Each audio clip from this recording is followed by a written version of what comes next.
What's up? This is Ray. Welcome back. Hey, today we're going to be checking out a piece of video gear that I am very impressed with. I got to tell you off the bat. This is a 20-inch slider by a company called Tarion. And what is unique about this slider is it has a feature that it allows you to parallax the camera while you're sliding it. And there are other sliders that do that, but they're usually electronically programmable and they cost a lot more. This one is done very simply and beautifully in a mechanical design, as you can see here. And it runs on 4-ball bearings. And when you look closely at the way it was designed, they really put attention to detail in how they put it together. They didn't just design something to be mass produced and sent out. It really looks like something that was made by an Italian car company almost. So if you're curious about an affordable and different slider that's very capable, I've used this for a few weeks now, and I'm very impressed. So if you're curious, stick around. I'm going to be checking out the 20-inch slider by Tarion, and it's actually called the Volador, which sounds Italian also, so stick around. Okay, so these are the parts of the slider. The track that it runs on here, it has, like any slider, it has this friction knob to allow you to adjust the friction. I usually don't like to use it while I'm sliding though. I usually like to loosen it all the way, but I want you to see how smooth these bearings are. Look at this. Just a little bit of gravity. And this is the bottom, whoops. And this is the bottom here. When I first got this out the box, there was a little bit of play. Let me let you hear it. You want a little bit of play in there so that there's no friction, but when I got out the box there was a little too much play, so I adjusted. I loosened the wheel screws and I tightened the tension screws on top. It actually took me about 15 minutes to fine-tune it till I got it where I wanted. One thing, the kit doesn't come with instructions, strange enough, or tools, so I happen to have this right size Allen key, but once I got that, it was fine. Let me tighten this track so it doesn't roll any further. The next thing, that's the most important feature of this, is the way it controls the parallax. If you see this rail in the middle, there's a pin underneath the track that rotates. Next thing we want to look at is look at the rail. See how this diagonal rail is here? That's what controls the parallax. And what's cool is these knobs, you can control how much parallax it does. And what I like about it is if you make them fully diagonal, it will kind of turn too much. So they kind of over-engineered it so that you should be able to put as much parallax as you need without the problem of it not giving you enough. So you can adjust each of them independently. If you want the slider to track straight like a normal slider, you just adjust both ends until it's perfectly straight, and the camera will stay straight as it slides. Okay, let me show you some of the fine details they didn't have to do that kind of makes this nicer, a lot nicer. For example, the end caps are made of wood. No one uses wood on these type of things anymore. Wood is normally reserved for luxury cars or yachts, right? But it's beautiful. Whoever designed it took the time to envision this, and I appreciate things like that. There's another thing you probably won't even see easily, but there are two tiny rubber pins right here that fit into the end caps.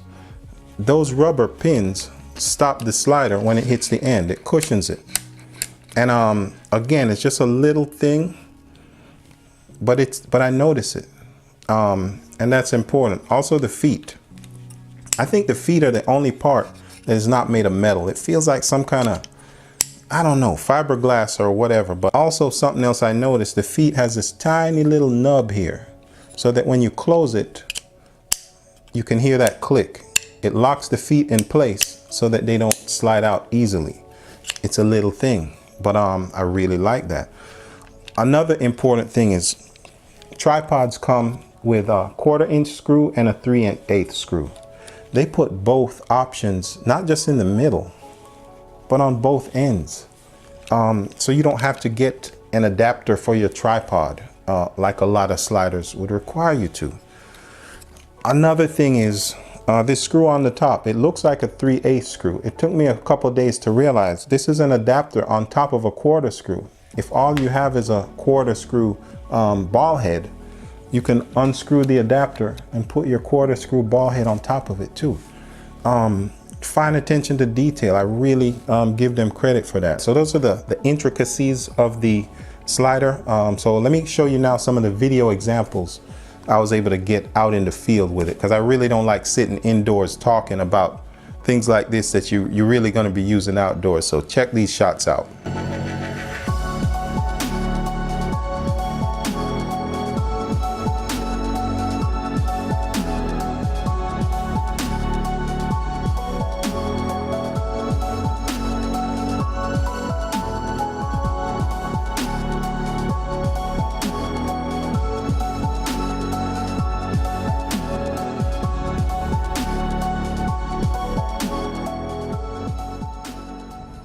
Okay, so first thing I want to show you is one of the moves you can do with this. It's called the slow push. They do this in Hollywood a lot. If they're pulling in on someone's face and they're having a unique facial expression, and it looks like this. And it can be very dramatic. It's best to do this kind of shot with a wider angle lens, because you get more of the things in the close area, and you can see it moving, and you get a greater sense of the movement when you have that wider angle lens. But there is one issue that you can run into when you're using a wider angle lens, is you will see the front of the rail. So there's two things you could do to alleviate that. You can either zoom out a little bit, or if that's not what you need, you can have this rail on a tripod, and you can tilt the far end of the rail down so that it is out of the view. Just keep in mind though that as you do your push, the camera will be slowly descending a little bit. So those are some things you have to keep in mind and think about when you're doing that particular move with this rail. Okay, so there's one important thing to consider when doing that push slide, and that is how to keep your object in accurate focus.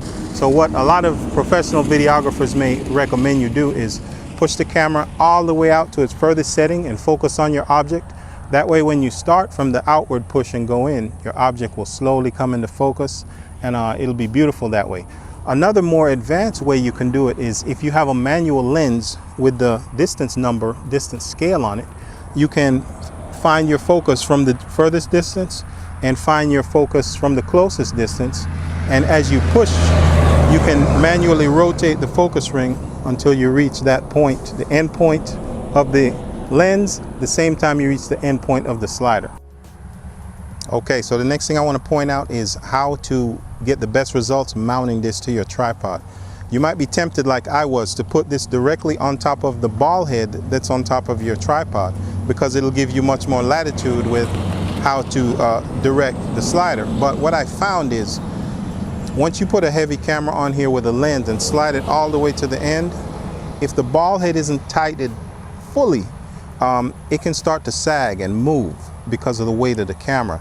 And what I found best to do is to actually unscrew the ball head from the tripod and mount this directly on top of the tripod legs. You're going to have a lot more solid and a stable base, especially when you go to move the camera to the edge. It won't be moving or tilting. And most importantly, when you do that, you want to have the legs of the tripod articulated as wide as possible, so there's no chance of it tilting. There's some sliders that are longer than this, and that can be a bigger problem. But yeah, if you can put this directly on top of your tripod legs without the ball head, you're going to get better results. Okay, next thing we're going to talk about is how to take care of this. Because it's running on a rail, you don't want to drop it, because if the inner rail gets damaged, that's where the wheel runs on, and you'll feel a click. But fortunately, the wheels do run on the inside, so it's less likely for that to get damaged.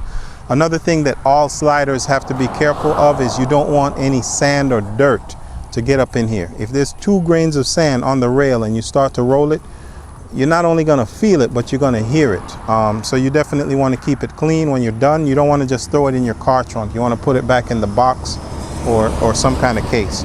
You might be tempted to put a little oil on it or a little WD-40, but the reason you don't want to do that is because dust and dirt will stick to that, and that will become a problem. But other than that, if you take care of it and keep it clean like anything, it'll last a very long time. All right, so that is the deal, my full review of this Tarion slider. As you can probably tell, I'm very impressed with it. Not just the build quality of it, but the beauty of it and the way it works, and how well it works straight out the box. And not just that, but the price. I just realized I did this whole review and I never talked about the price. This is about $105 on the Tarion Amazon store, and I'm gonna put a link below if you're interested in getting one. And I kind of really hope that people look into this. Hope more people buy these and get turned on to them. That way Tarion will continue making these and actually making them better. And whoever designed this will, hopefully they'll be able to come up with some other cool camera movement devices in this same type of style. Because as you can tell, I keep saying I'm impressed with it. But yeah, if you have any questions, feel free to leave them below. And keep in mind, no matter what you use to do your camera movement, whether it's a slider or a video head or whatever, until next time, as always, keep it real.